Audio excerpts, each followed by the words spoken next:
Hi everyone. तो देखो, जैसे कि हम प्रॉमिस किए थे कि ये पोस्ट वॉर सेटलमेंट के बाद का टॉपिक सेकेंड वीडियो में कंप्लीट करेंगे, अपकमिंग वीडियो में। तो ये वो अपकमिंग वीडियो है जिसमें हम टॉपिक आगे का कंप्लीट करें। तो सबसे पहले मेरा एक रिक्वेस्ट है, ये मेरा फर्स्ट ऐसा वीडियो है जिसमें हम ये बोल रहे हैं कि प्लीज़ मेरे चैनल को सब्सक्राइब करो। और यार देखो, कोई सब्सक्राइब भी नहीं करेगा। मतलब कि देखो, सबसे पहले ये बोलते हैं कि मेहनत लगता है। अगर हम कोई कंटिन्यू वे में मेहनत कर रहे हैं, पर जब तक तो कोई उसको देखेगा नहीं, उसको अप्रिशिएट नहीं करेगा, सब्सक्राइब नहीं करेगा। मैंने तो यूट्यूब पे यही होता है कि सब्सक्राइब कर दो, अपने फ्रेंड्स के साथ पेज शेयर कर दो, क्योंकि एकदम लाइन बाय लाइन समझाते हैं। इसको समझाने में as compare to other educators, चाहे अदर टीचर, थोड़ा ज़्यादा मेहनत लगता है। हम किसी को ख़राब नहीं बोल रहे, ये कोई मत करना कि हाँ दीदी आप ख़राब बोल रही, दीदी तुम ख़राब बोल रही हो, ऐसा नहीं है। थोड़ा ज़्यादा मेहनत लगता है, तो प्लीज़ उस मेहनत का थोड़ा सा कदर करके प्लीज़ सब्सक्राइब कर दो, चाहे अपने दोस्तों के साथ शेयर कर दो। ऐसे तुम्हारा तो फ़ायदा होगा ही, थोड़ा सा मेरा जो इनर कॉन्फिडेंस होता है वो बनाने का, वीडियो आगे कंटिन्यू करने का, वो थोड़ा डेवलप होगा, और ताकि एक रूटीन वे में चल सके। तो सिर्फ तुम्हारा बोर्ड एग्ज़ाम नहीं है, मेरा भी बोर्ड एग्ज़ाम है, मेरा भी साइंस, सोचो मेरा तो साइंस है, मैथ्स है, तो उसको भी हमको पढ़ना रहता है। अगर तुम लोग सपोर्ट नहीं करोगे मेरे चैनल को, तो ना तो हम तुम्हारा कर पाएंगे। देखो पता है क्या होता है ना, दो तरफ में दिमाग रहता है कि हम अपलोड करें कि नहीं करें, क्योंकि जब कोई देखेगा ही नहीं तो हम अपना मेहनत क्यों डालें, क्यों हम मेहनत करें इस पे। तो कोई देख ही नहीं रहा है तो हम मेहनत क्यों करें। मेन तो यही हो जाता है कि मेहनत करने का होता है ना, जो कोई देखोगे ही नहीं, जब मेरा व्यूज़ ही नहीं बढ़ेगा तो हम क्यों मेहनत करें। 5 महीने से हम कंटिन्यू मेहनत कर रहे हैं इस पर। और तुम लोगों को पता है, हम मतलब कि दिसंबर तक अपने पढ़ाई के लिए, 12th बोर्ड के लिए नहीं पढ़े हैं। ये तो भगवान के आशीर्वाद से 2 महीना एग्ज़ाम का डेट आगे बढ़ गया। तो बहुत टेंशन था कि हम क्या करें। ये नहीं है कि हम पूरा टाइम यूट्यूब पे ही देते थे, यूट्यूब तो टाइम मन लगाने के लिए हम ये काम कर रहे थे बहुत ज़्यादा। ये मार्च में लॉकडाउन में हम लोग को तो 14 फरवरी से ही स्कूल में 12th का क्लासेस स्टार्ट हुआ हुआ था। तो फिर 14 फरवरी से होली का छुट्टी होता है, उसके पहले ही, उसके बाद मार्च से जो कंटिन्यू लॉकडाउन, मतलब 1 से 2 मार्च से जो कंटिन्यू लॉकडाउन चलता है, जो नवंबर में मेरे दादाजी का डेथ होता है 29 नवंबर को। फिर दिसंबर तक उथल पुथल ज़िंदगी में चलता है। फिर जनवरी आता है, हमको था कि जनवरी से अपना पूरा सिलेबस कंप्लीट करें, वही कंप्लीट करने की कोशिश में लगे हुए हैं। तो प्लीज़ तुम लोग अपने सबसे पहले बेस्ट विशेज़ दो, ताकि मेरा भी रिज़ल्ट अच्छा है और तुम लोग का भी रिज़ल्ट अच्छा है।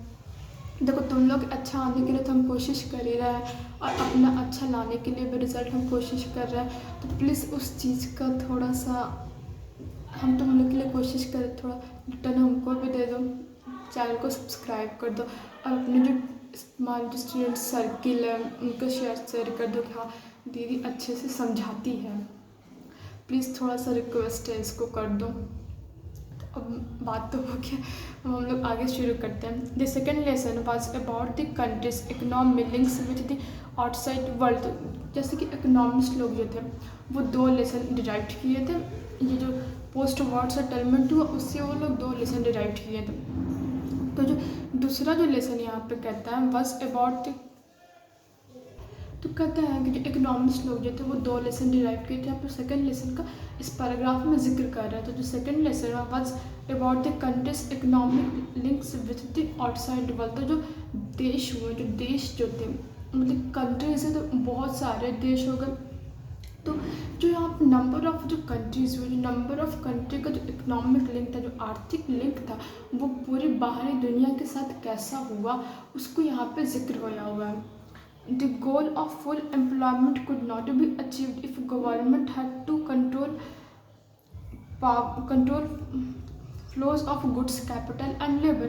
The goal of full employment, तो कहता है कि जो फर्स्ट लेसन था उसमें क्या था कि एम्प्लॉयमेंट लोगों को मिलना चाहिए। तो फुल एम्प्लॉयमेंट मतलब कि लोगों को कंप्लीट एम्प्लॉयमेंट, जितने भी आदमी यंग जनरेशन है उन लोग एम्प्लॉयड होने चाहिए, उनको काम रहना चाहिए। तो ये जो दिमाग में था कि फुल एम्प्लॉयमेंट होना चाहिए, हर किसी को एम्प्लॉयमेंट मिलना चाहिए। कुड ओनली बी अचीव्ड, ये किस स्तर पे अचीव हो सकता था, किसी तभी ये संभव था, इसको हम अचीव कर सकते थे। If governments had power to control flows of goods, तो जब सरकार को ऐसी ताकत रहती कि वो जो आउटसाइड वर्ल्ड से जो मतलब फॉरेन कंट्री से जो सामान आ रहा है उस पर रोक लगा सके, जो पैसे आ रहा है, जो माइग्रेंट जो लेबर्स थे, जो बाहरी दुनिया से, जो बाहरी देश से जो लेबर्स आ रहे थे, उन पे उनके आने पे कंट्रोल लगा सके। तो basically this term is said that कि उनके पास ऐसा कंट्रोल नहीं था। बोले था कि मेरे घर में बिकते रहता है, मतलब गली में। Thus, the main aim of the post-war international economic system was to maintain economic stability। तो कहता है कि जो मेन एम था पोस्ट वॉर सेटलमेंट की, कि लड़ाई के बाद का जो सेटलमेंट होता है उसका मेन एम यही था। Economic system was to maintain international, तो लड़ाई के बाद का जो इकोनॉमिक सिस्टम मतलब विश्व स्तर पर जो इकोनॉमिक सिस्टम जो बनता है उसका मेन एम यही था वाज टू, कि जो विश्व स्तर पर इकोनॉमिक स्टेबिलिटी मेंटेन होना चाहिए, कि जो विश्व स्तर है, तुम लोग सब्जी ले लो, सब्जी बिकने आया है। Was to maintain economic stability, तो कहता है कि विश्व स्तर पर आर्थिक व्यवस्था को स्टेबल होने चाहिए, कि इकोनॉमिक सिस्टम इंटरनेशनल लेवल पे वो स्टेबल। अगर किस स्टेबल का मतलब क्या है, देखो कोई कंट्री में आर्थिक व्यवस्था गड़बड़ाती है, पैसा को उसके पास खत्म हो जाता है, तो एक certain kind of international organisation होनी चाहिए जिससे वो लोन ले सके, अपने मतलब स्टेबिलिटी को मेंटेन कर सके, इकोनॉमिक स्टेबिलिटी को। तो वही यहाँ पे जिक्र होता है कि मतलब कि यहाँ पे बताया गया है आगे में, and full employment in the industrial world का, तो इंडस्ट्रियल वर्ल्ड जो हो गया उसमें फुल एम्प्लॉयमेंट की, हर एक लोगों को वहाँ पे काम मिले, ऐसा स्टेबिलिटी मेंटेन करने का था। Its framework was agreed upon at the united national monetary and the financial conference held in July 1944 at Bretton Woods in New Hampshire USA। तो कहता है इट्स फ्रेमवर्क, ऐसे करने का जो ढांचा तैयार हुआ, फ्रेमवर्क वर्ड ढांचा, तो कहता है ये करने का जो ढांचा तैयार हुआ कि स्टेबिलिटी मेंटेन होनी चाहिए, इकोनॉमिक स्टेबिलिटी मेंटेन होनी चाहिए। तो कहता है कि ये करने का जो ढांचा तैयार हुआ ना, बस इट्स फ्रेमवर्क वाज एग्रीड, इस चीज़ पे एग्री होता है, इस चीज़ पे हामी लोग भरते हैं, was agreed upon at the United nation monetary fund. तो कहता है कि यूनाइटेड नेशन मॉनेटरी फंड के ढांचे पे लोग तैयार होते हैं, and financial conference held in July 1944। तो कहता है कि फाइनेंशियल कॉन्फ्रेंस होता है जुलाई 1944 के जुलाई में एक कॉन्फ्रेंस होता है जिसमें लोग सिर्फ पैसे के डिस्कशन करते हैं कि कैसे फाइनेंशियल स्टेबिलिटी मेंटेन हो सकेगी। कहाँ होता है, Britain Woods in New Hampshire USA में होता है।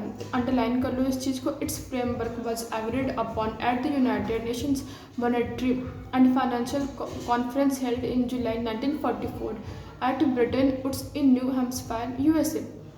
तो आगे कहता है the Bretton Woods conference establish the international monetary funds. तो कहता है कि ब्रिटेन वुड्स जो कॉन्फ्रेंस हुआ, मतलब कि जुलाई 1944 में नॉर्थ का न्यू हैम्पशायर में जो लोग एकत्रित हुए, जो कंट्री मेंबर एकत्रित होते हैं, वो एक इस्टेब्लिशमेंट करते हैं, एक ऑर्गेनाइजेशन का इस्टेब्लिशमेंट करते हैं जिसका नाम होता है इंटरनेशनल मॉनेटरी फंड। तो वो लोग इंटरनेशनल मॉनेटरी फंड का इस्टेब्लिशमेंट करते हैं।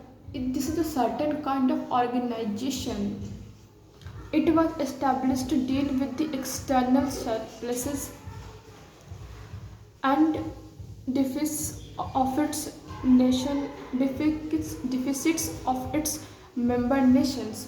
तो कहता है it was established, इसका establish होने का, it was established, तो इसका establish मतलब इसका ऑर्गेनाइजेशन को स्थापना करने, establishment क्या, स्थापना, तो इसका स्थापना करने का जो मेन जो क्या था मतलब था, to deal with external surpluses, तो जब एक्सटर्नल सरप्लसेस मतलब क्या, सरप्लसेस मतलब होता है, सरप्लसेस मतलब होता है, अगर देखो थोड़ा थोड़ा आवाज़ अगर मेरा कटता है, चाहे अच्छे से पता नहीं चल सकता, देखो मेरे पास एक्सटर्नल दिखलाता है, रुको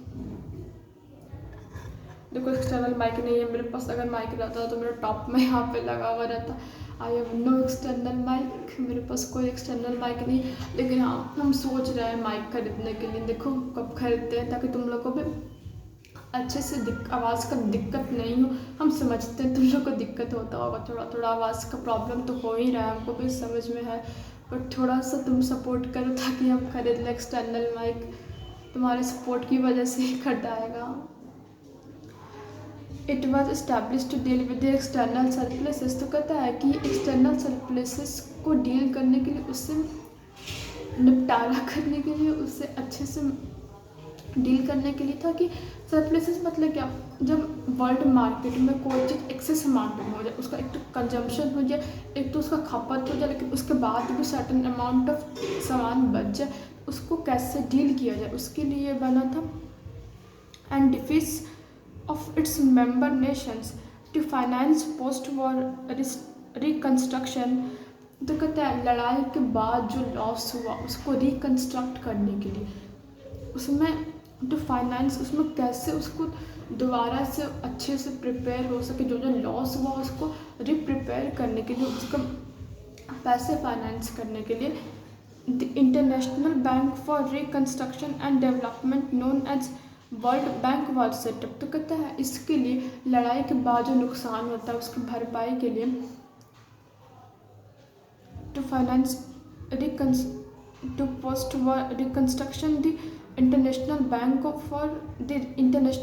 फॉर रिकन्स्ट्रक्शन एंड डेवलपमेंट, तो कहता है इंटरनेशनल बैंक का निर्माण होता है, रिकन्स्ट्रक्शन जहाँ पे टूट फूट गया विश्व स्तर पे उसको बनाने के लिए, जो डेवलपमेंट चाहिए वर्ल्ड लेवल पे उसको करने के लिए, जहाँ पे लॉस हुआ था उसको रिकन्स्ट्रक्ट, उसको रीगेन करने के लिए एक बैंक का निर्माण होता है, उसको आज हम लोग अच्छी तरीके से जानते हैं, वर्ल्ड बैंक का सेटअप होता है, और इसका जो फुल नेम होता है international Bank for Reconstruction and development.